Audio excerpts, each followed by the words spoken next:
السلام علیکم کیپریکان دوستوں، کیسے ہو؟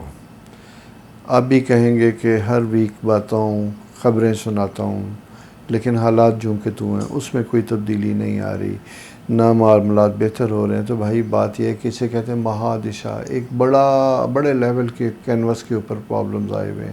جب وہاں پرابلمز آتے ہیں تو اس کے اثرات پھر چھوٹے چھوٹے تمام لوگوں پر آتے ہیں۔ وہ جیسے کہتے ہیں نا کہ اگر سورج نکلے گا تو روشنی ہوگی، اندھیرا ہوگا تو ہر چمکنے والی سفید چیز بھی دکھائی نہیں دے گی، بھلے وہ دکھائی دے لیکن وہ رات اندھیرا ہوگا تو وہ بھی دکھائی نہیں دے گی۔ تو ستاروں کی پوزیشن کچھ اس طرح کی ہے، اوپر سے جسے کہتے ہیں آپ کا اپنا ستارہ رولنگ پلینٹ کیپریکان کا رولنگ پلینٹ آپ کا زحل ستارہ، وہ بھی اینٹی کلاک وائز ہے، اور وہ جب اینٹی کلاک وائز ہے تو وہ بھی پھر آپ کے لیے کچھ غیر متوقع صورتحال لا رہا ہے۔ جہاں بہت چیزوں میں تیزی ہو رہی تھی، کچھ چیزوں میں ہو سکتا ہے کرونا سے پہلے یا ابھی کچھ دنوں میں آپ کی کچھ میٹنگ ہوئی ہوں اور آپ کو لگ رہا ہوگا کہ آپ کے کچھ معاملات طے ہو رہے ہیں، فائنلائز ہونے جا رہے ہیں، لیکن سڈنلی کچھ ایسا بنا کہ چلتی چیزیں رک گئیں، اور اس سلسلے میں جن لوگوں کے ساتھ تھی بات چیت ہو رہی تھی جیسے خاموش ہو گئے، غائب ہی ہو گئے، زمین پہ رہے ہی نہیں۔ ایسی صورتحال ہو سکتی ہے۔ یہ ستاروں کی بھی چال ہے اور پھر حالات کی بھی چال ہے، ریالٹی بھی ہے، سارا کچھ ہے۔ تو ساری چیزوں کو مل جل کے ہم ایک خاص شکل میں جب دیکھتے ہیں تو تب چیزیں بنتی ہیں۔ تھرڈ ہاؤس بڑا امپورٹنٹ بنتا ہوا دکھائی دیتا ہے آپ کا۔ تھرڈ ہاؤس میں مارس کی جو پریزنس ہے آپ کے مزاج کو دھیما کرنا چاہتی ہے، اپنے ریلیشن شپ کو سنبھالنے کی کوشش کرنے کی ضرورت ہے آپ کو۔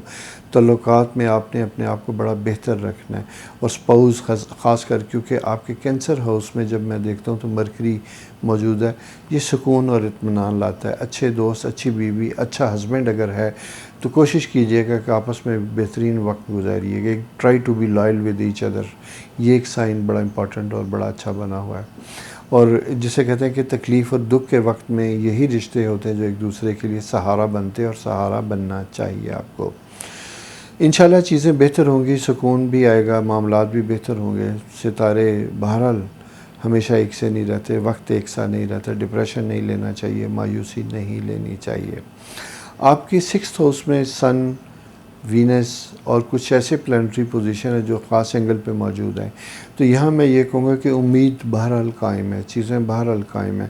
کسی اس بزنس کے سلسلے میں، جاب کے سلسلے میں اگر کہیں سے کوئی کال آتی ہے، کچھ ہوتا ہے تو بھلے آپ کو وقت کا ضیاع لگے، لیکن آپ ملنا ضرور چاہیں اور ملنا چاہیے آپ کو۔ اس سلسلے میں کوئی سستی یا ایسی چیز بے شک نہ کیجیے گا، کیونکہ سیٹرن کے ساتھ جو میجر ستاروں کی ٹرائن بنی ہوئی ہے تو یہ کہیں نہ کہیں آؤٹ آف بلو، وہ جسے کہتے ہیں نا کہ کھوٹے سکے بھی کبھی کام آ جاتے ہیں، تو آپ کے لیے کچھ ایسی سی پوزیشن بنتی ہوئی دکھائی دیتی ہے، اس کو رکھیے گا۔ لیکن سب سے اہم چیز ہے اپنی ذہنی کیفیت وہ ٹھیک ہو، اپنے آپ کو مضبوط رکھیں، اپنے آپ کو ڈیمورلائز نہ ہونے دیں، اپنے آپ کو کمزور نہ ہونے دیں، کیونکہ ستارے جو ہیں وہ تھوڑا سا ویک کرتے ہیں، تنگ کرتے ہیں، اور آپ کے لیے مایوسی کا سامان کرتے ہیں۔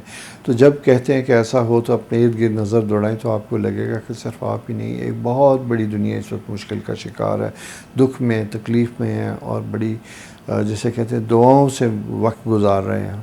جن کے پاس بہت کچھ تھا وہ بھی نہیں ہے، چلتے بزنس ٹیک پہ، تو آپ کے لیے کچھ ایسی نئی بات نہیں ہے۔ میں آپ سے یہی کہوں گا کہ روحانی طور پہ آپ کو توکل اور ان چیزوں کی طرف آنا ہے۔ سورہ فاتحہ کا ورد کیجئے گا، ایاک نعبد و ایاک نستعین، اس سے مدد مانگتے ہیں، اس کی عبادت کرتے ہیں۔ اس چیز کو جتنا ریپیٹ کریں گے، جتنا اپنے دل میں اس کی برکت بھی ہوگا، اور اسے طمانت اور سکون بھی آپ کو ملے گا۔ تو یہ ہے جناب آپ کے ستاروں کی یہ صورتحال۔ انشاءاللہ نیکسٹ ویک پھر حاضر ہوں گا، تب تک اپنا خیال رکھیے، اور کرونا سے متعلق جتنی بھی احتیاطی تدابیر جن کا میں نے کہہ رکھا ہے اس سلسلے میں آپ نے کوئی کمی، کوئی کوتاہی نہیں کرنی۔ رب رکھا۔